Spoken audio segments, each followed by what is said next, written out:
پاکستان میں جو پہلا کامیاب مارشل لا لگایا گیا وہ جنرل ایوب خان نے لگایا تھا، اور یہ اکتوبر 58 کو لگا تھا، اور اس کی ڈیوریشن آلموسٹ 4 سال تھی، اکتوبر 58 سے جون 62 تک۔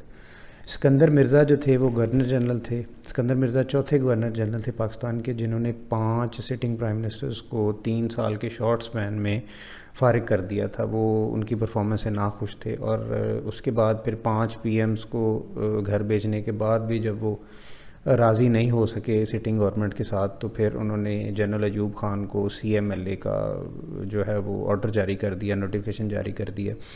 جس کی وجہ سے وہ چیف مارشل لا ایڈمنسٹریٹر بن گئے۔ تو 1956 میں جو تھا وہ کانسٹیٹیوشن بھی پاکستان کا جو تھا وہ اپروو ہو گیا تھا۔ پہلا کانسٹیٹیوشن جو تھا وہ پاکستان کا وہ نیشنل اسمبلی نے 23 مارچ 1956 کو پروملگیٹ کر دیا تھا۔ تو یہ جو 1956 کا آئین تھا یہ آبجیکٹیو ریزولوشنز 1949 کی بیس پہ تھا، جس میں نظریہ جو پاکستان کو اسلامی نظریے کے مطابق ڈھالنا، اس کے جتنے بھی قوانین تھے ان کو قرآن و سنت کے مطابق تشکیل دینا، یہ آبجیکٹیو ریزولوشنز کا مقصد تھا۔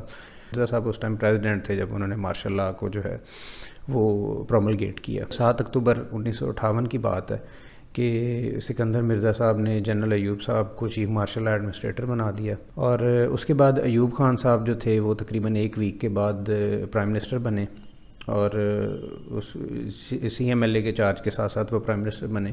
اور ایگزیکٹلی 20 دن کے بعد انہوں نے پریزیڈنٹ کو گھر بھیج کے، اسکندر مرزا صاحب کو گھر بھیج کے وہ خود پریزیڈنٹ آف پاکستان بن گئے۔ تو جنرل ایوب خان جو تھے اس کے بعد انہوں نے جو ان کے پرومیننٹ کام تھے وہ ہم ان شارٹ فارم ڈسکس کر لیتے ہیں۔ بیسک ڈیموکریسیز آرڈر BDO تھا، یہ 27 اکتوبر 1959 میں انہوں نے جاری کیا تھا، جس کے تحت انہوں نے کہا تھا کہ جی جنرل الیکشن اور پولنگ ہم کروائیں گے چھوٹے لیول پہ، اور چھوٹے لیول سے جو لوکل گورنمنٹ کے لیول سے لوگوں کو ہم اوپر لے کے آئیں گے۔ تو پھر وہ پولنگ ہوئی بھی 14 جنوری 1960 کو۔ اس پولنگ کی بیس پہ انہوں نے اپنے آپ کو جو ہے وہ الیکٹڈ پریزیڈنٹ بنایا 17 فروری 1960 کو، اور اس کے بعد انہوں نے اپنا جب ٹینیور 5 سال کا پورا کیا، اس کے بعد پھر یہ دوبارہ ری الیکٹ ہو گئے پریزیڈنٹ کی سیٹ پہ 2 جنوری 1965 کو۔ تو یہ جنرل ایوب خان کا سارا ٹینیور تھا، اور یہ ان کے محرکات تھے۔ ایوب خان نے ٹوٹل جو ہے وہ پاکستان پہ 10 سال اور 6 مہینے حکومت کی ہے، جس میں جو 4 سال کا پیریڈ تھا اکتوبر 58 سے جون 62 تک کا، یہ مارشل لا کا دور تھا۔ اس کے بعد پھر یہ الیکٹڈ پریزیڈنٹ ہو گئے تھے بائی دا پولز آف 14 جنوری 1960۔ تو اس کے بعد یہ الیکٹڈ پریزیڈنٹ ہو گئے تھے، پھر ان کا جتنا بھی ٹینیور تھا باقی 6 سال کا وہ جناب رہا ہے الیکٹڈ پریزیڈنٹ کا۔ سیکنڈ مارشل لا جو تھا وہ 25 مارچ 1969 کو بائی جنرل یحییٰ خان لگایا گیا تھا۔ جنرل یحییٰ خان جو تھے وہ ایکٹنگ جنرل تھے at the time, Ayub Khan جو تھے وہ پریزیڈنٹ تھے۔ ایوب خان اپنا جنرل کا عہدہ چھوڑ چکے تھے، وہ الیکٹڈ پریزیڈنٹ بن چکے تھے 1965 میں، اور یحییٰ خان جو تھے وہ ان کی جگہ پہ ان کی سیٹ جو تھی چیف آف آرمی اسٹاف کی وہ لے چکے تھے۔ تو 1965 میں ایوب خان جب ری الیکٹ ہوئے پریزیڈنسی کے لیے، تو اس میں جو لوگ تھے وہ بڑے مشتعل ہو گئے تھے کہ آپ دوسری دفعہ الیکٹ ہو گئے اور آپ نے پاور میں رہ کے اپنی پاورز کو یوز کرتے ہوئے آپ نے اپنے آپ کو دوبارہ ری الیکٹ کروایا، تو لوگوں نے ان کی جو ایک سپورٹ ہے، جو ایک کامن گڈ ول ہے، وہ چھوڑ دی تھی۔ اس کی وجہ سے جو تھا ان کے خلاف سمجھ لیں کہ ایک سول نافرمانی شروع ہو گئی تھی۔ تو بھٹو صاحب جو تھے یہ ایوب خان کی کابینہ کا پارٹ تھے، اور بھٹو صاحب کو جب نظر آیا کہ عوام جو ہے وہ اشتعال انگیز ہو گئی ہے، اگریسو ہو گئی ہے ایوب خان کے رجیم کے خلاف، تو بھٹو صاحب نے جو ہے وہ ایک اپرائزنگ کی، اور 30 نومبر 1967 کو انہوں نے اپنی ایک پاکستان پیپلز پارٹی کو تشکیل دے دیا۔ یہ پاکستان کی پہلی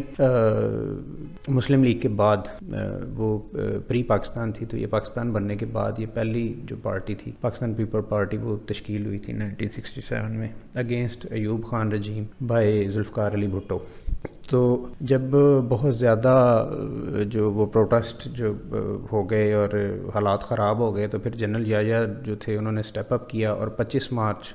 1969 کو ان حالات میں انہوں نے ایوب خان کو اسٹیپ ڈاؤن کرنے کا کہہ دیا. تو انہوں نے پھر ٹیک اوور کر لیا اور یہ ٹیک اوور ملٹری اسٹیبلشمنٹ کے ذریعے ہی ہوا, یعنی یہ مارشل لا ہی ڈکلیئر ہوا. یحییٰ خان لیکن یحییٰ خان نے یہ کیا کہ 1970 میں اگلے ہی سال انہوں نے الیکشن جو تھے وہ 1 مین 1 ووٹ کے فارمیٹ پہ کروا دیے اور جس کی وجہ سے پاکستان میں جو ہے وہ ایک ڈیموکریٹک فضا قائم ہوئی. لیکن اس ڈیموکریٹک فضا میں ہوا یہ کہ ایسٹ اور ویسٹ پاکستان میں جو دو پارٹیز تھیں, جو ایسٹ پاکستان میں مجیب الرحمان صاحب تھے انہوں نے ایسٹ پاکستان سویپ کر دیا, اور جو ویسٹ پاکستان میں ذوالفقار علی بھٹو کی پیپلز پارٹی تھی اس نے ایسٹ پاکستان کو سویپ کر دیا. تو ایک بظاہر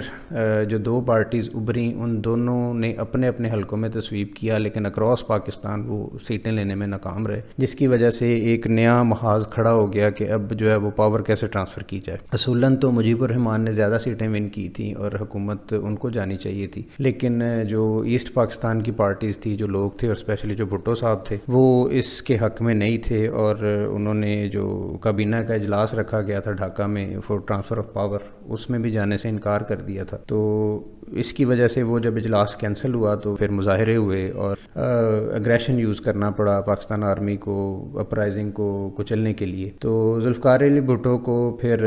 جنرل یحییٰ خان نے 20 دسمبر 1971 کو جو ہے چیف مارشل لا ایڈمنسٹریٹر کا چارج سونپ دیا, اور پھر ذوالفقار علی بھٹو صاحب جیسے ہی چیف مارشل لا ایڈمنسٹریٹر بنے ساتھ میں ان کے پاس پریزیڈنٹ کا چارج بھی آ گیا. یہ دونوں چارج جو تھے یحییٰ خان نے ان کو ٹرانسفر کر دیے تھے 20 دسمبر 1971 کو. تو پھر بھٹو نے 21 اپریل 1972 کو مارشل لا اینڈ کیا اور 1973 کا جو آئین آگے فریم ہوا اس کی بنیاد رکھی انہوں نے. تو یہ مقرر محرکات تھے سارے دوسری مارشل لا کے پاکستان کے اندر.